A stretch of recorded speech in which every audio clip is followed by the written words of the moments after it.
Bueno, buenas tardes a todos.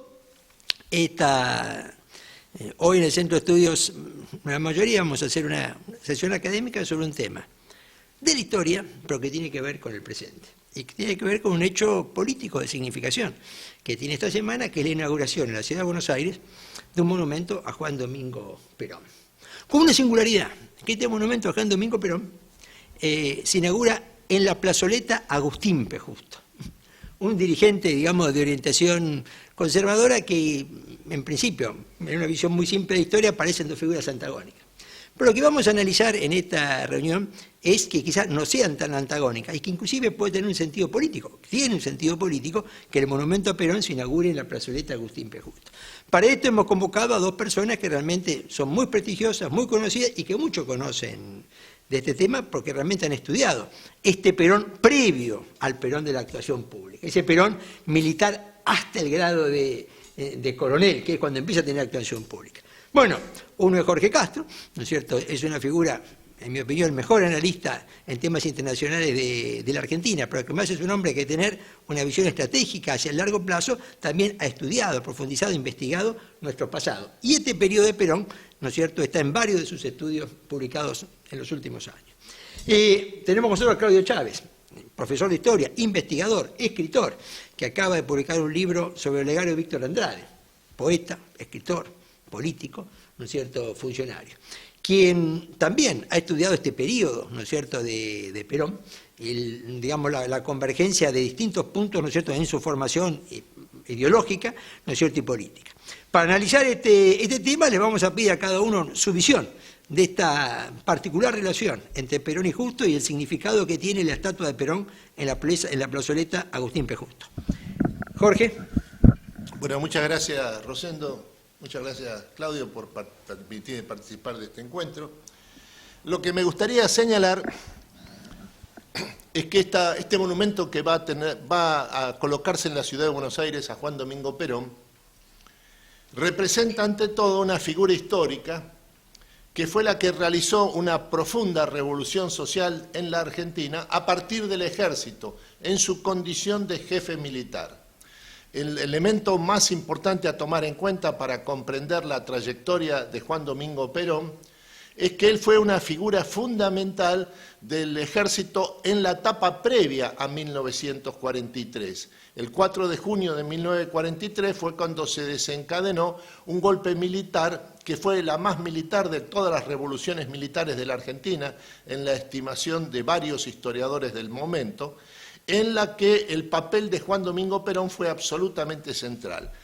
Lo que hay que tomar en cuenta es que en la década del 30, Juan Domingo Perón fue ayudante de órdenes del general Manuel Rodríguez, el ministro de Guerra de Agustín P. Justo, y por lo tanto el elemento fundamental de respaldo al poder político en la década del 30, que fue el ejército argentino. En el año 1930, el entonces mayor Juan Domingo Perón fue una de las cabezas del golpe militar que se realizó contra el gobierno de Hipólito Yrigoyen. En este sentido hay que ubicar al papel de Juan Domingo Perón profundamente vinculado al sector del ejército encabezado desde la década del 30 por Agustín P. Justo. Lo último que conviene señalar es lo siguiente.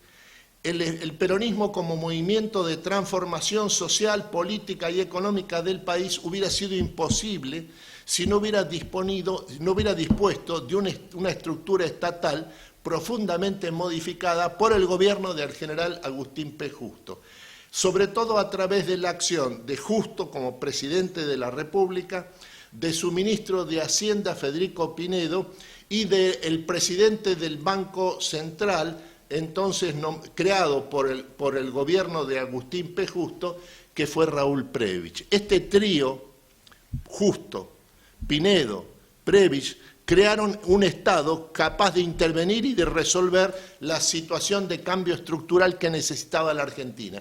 Este trío, encabezado por Agustín P. Justo y siguiendo por Federico Pinedo y Raúl Prebisch, fue el que desató el proceso de desarrollo industrial en la Argentina en la década del 30 y permitió a su vez que se creara por primera vez una estructura productiva que actuara en paralelo a la producción agroalimentaria que hasta ese momento había sido el eje de la producción del país.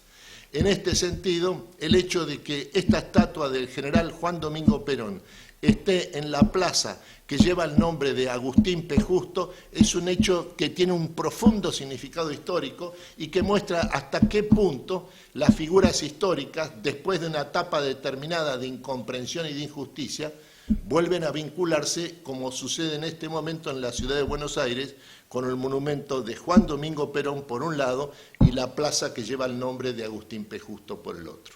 Me voy a remitir más a aspectos o a detalles históricos que demuestran a un Perón vinculado con el sector conservador liberal de la política y del ejército.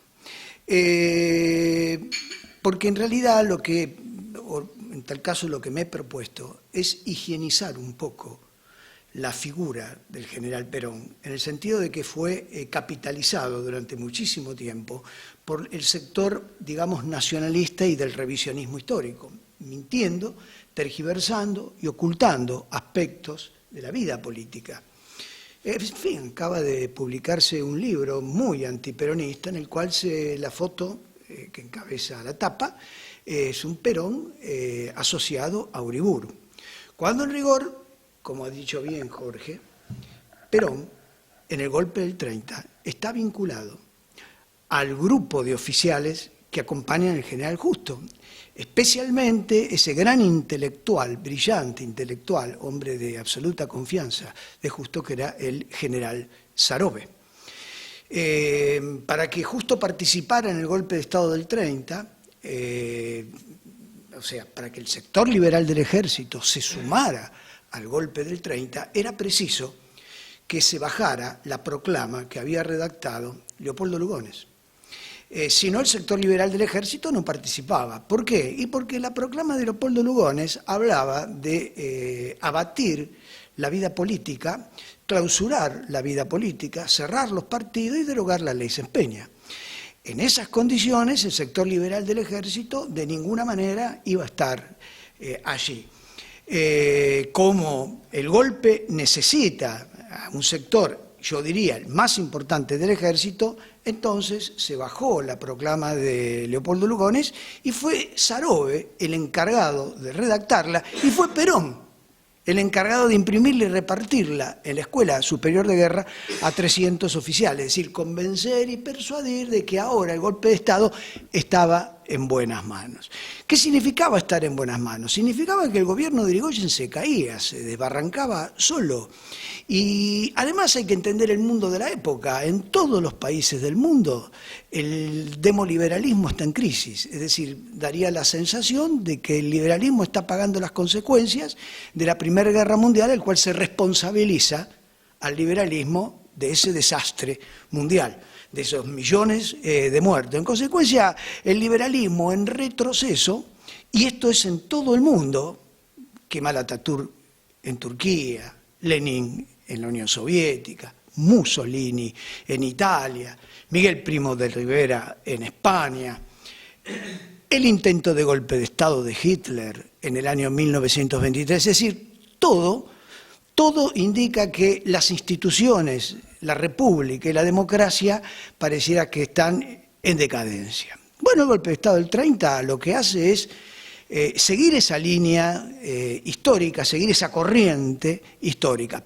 pero en ese marco es el sector liberal, en donde se encuentra Perón, el que intenta salvaguardar las instituciones democráticas que el nacionalismo de Uriburu y de la gente que la acompañaba quería clausurar. Como bien dijo Jorge, luego Perón, por haber estado en el grupo de Justo, y cuando Justo es elegido presidente de la Nación, entonces se hace decán de campo, se lo nombra como decán de campo, secretario del general Manuel Rodríguez, que es el ministro de guerra del general Justo, por lo tanto es el pilar fundamental de la presidencia del general Justo. Ahí está Perón, como su secretario y como su edecán de campo. Perón está vinculado también